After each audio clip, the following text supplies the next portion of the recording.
গত ২৪ ঘন্টায় বরিশাল বিভাগে ডেঙ্গুতে একজনের মৃত্যু এবং ১০১ জন নতুন করে আক্রান্ত হয়েছেন।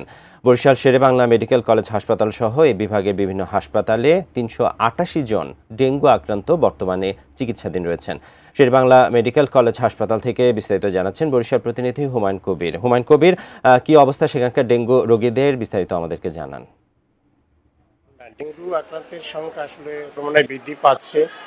বরিশাল শেরেবাংলা মেডিকেল হাসপাতালে যে medicine ward medicine Barisal Sher-e-Bangla medical এখানে রুগীদের চিকিৎসা হয় ডেঙ্গু রুগীদের। এখন পর্যন্ত আমি জানতে পেরেছি সকাল থেকে এখানে ২৭ জন রুগী ভর্তি হয়েছে।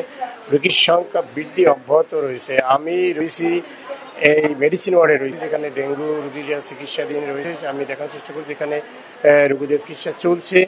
আর এদিকে আরেকটি জিনিস আমি জানিয়ে রাখি যে বরিশাল যে আক্রান্তের সঙ্গে আক্রান্ত মৃত্যু বরিশালে ২২, বরগুনায় ৫৪, ভোলায় আছে ৩ এবং পটুয়াখালী ১৬। তার আমরা দেখতে পাচ্ছি যে বরিশাল বিভাগের মধ্যে বরগুনায় আক্রান্তের সংখ্যা বেশি এবং সেখানে মৃত্যুর সংখ্যাও বেশি। আর এদিকে করোনার জন্য বরিশাল যে বৃহৎ স্বাস্থ্য পরিচালক শ্যামলকান্তি মণ্ডল আমার কিছুক্ষণ আগে জানিয়েছেন যে করোনার জন্য বরিশাল বিভাগের সমস্ত হাসপাতালে করোনা ইউনিট তারা ইতিমধ্যেই চালু করেছে এবং বরিশাল বিভাগে একজন করোনা রোগী শনাক্ত। সানবিট সব দিবে সামাল।